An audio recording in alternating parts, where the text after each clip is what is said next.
¿Qué es un dron y cuáles son sus usos?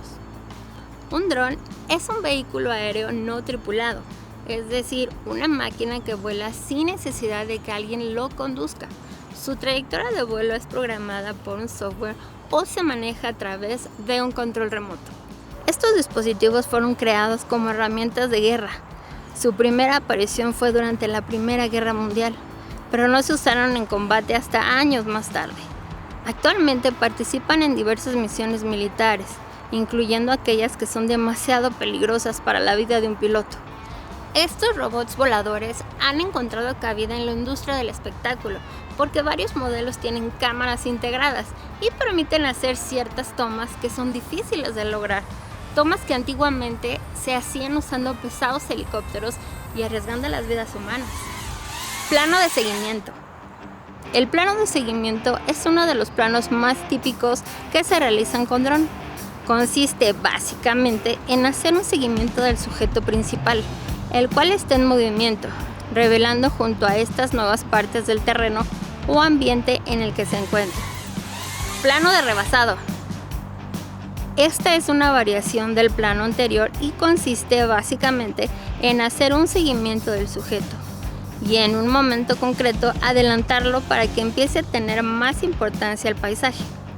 Obviamente, para que se dé este plano, ha de haber una diferencia entre la velocidad del sujeto y el dron, generalmente haciendo que frene el sujeto principal o haciendo que el dron gane velocidad. Plano de descripción en vacío. En este plano simplemente se graba una zona en concreto, sin ningún tipo de ángulo en concreto, ni hacer un movimiento de cámara en particular. Solo se graba y se avanza con el dron para mostrar el terreno o paisaje. Plano frontal o avance. Este plano básicamente nos habla del movimiento de dron que se realiza. Como bien dice su nombre, el desplazamiento es puramente frontal. Plano retroceso. De manera evidente, este es exactamente lo contrario al anterior, pero da un toque mucho más dramático. Cuando volamos hacia adelante sabemos a dónde vamos a llegar.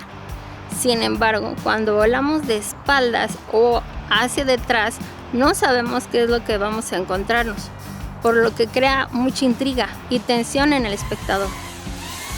Paneo descriptivo. En este sí que hay un movimiento de cámara, un paneo. El paneo consiste en girar lateralmente sobre el propio eje de la cámara, en este caso del dron.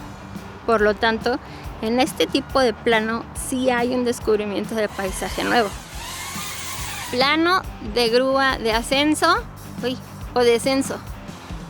El plano grúa tiene una finalidad similar al anterior, solo que el movimiento a realizar es muy sencillo y requiere solo un joystick también. Consiste en algo tan sencillo como volar el dron hacia arriba para mostrar parte de un paisaje que no se veía al principio, porque había algún objeto de por medio, un árbol o un muro, por ejemplo. También se puede volar hacia abajo, partiendo de un paisaje más general hasta algún elemento oculto en la parte inferior del plano que será revelado cuando el dron se encuentre a menor altura. Plano cenital. El plano cenital, al cual se le llama vista de pájaro en muchas ocasiones, consiste en realizar un plano 100% perpendicular al suelo. Este sería el equivalente de la vista de algunas aves cuando están visualizando si hay presas en el terreno para cazar, las águilas, por ejemplo. Plano a través o de Sam Calder, el más difícil de todos. Es todavía más difícil de ejecutar correctamente, además de la dificultad, representa un riesgo para el dron. Consiste en volar hacia atrás o hacia adelante, pero hacia atrás es más impresionante, y atravesar con el dron diferentes orificios en el terreno o pasar muy cerca de algunos objetos. Además de estos usos audiovisuales, los drones tienen muchos otros usos. Por ejemplo, drones de control de incendios. Algunas autoridades usan drones de rescate para el salvamento marítimo. En Australia, por ejemplo, también se usan para el avistamiento de tiburones. En Holanda se desarrolló un prototipo de dron ambulancia que transporta un desfibrilador para atender casos de paros cardíacos. Una vez que el dispositivo llega al lugar de la emergencia, se activa la cámara y el micrófono incorporados en el robot para que personal especializado pueda darle instrucciones a quienes se encuentran cerca de la persona que necesita la atención.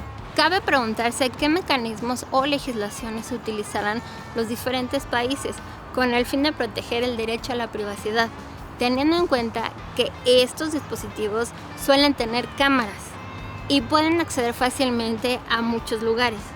Algunos países como Francia han aplicado una política prohibicionista al uso de estas máquinas voladoras en su espacio aéreo. Otros, como el caso de Estados Unidos y México, que han procurado crear leyes que regulan su uso y así mantener la seguridad aérea del país sin una prohibición total.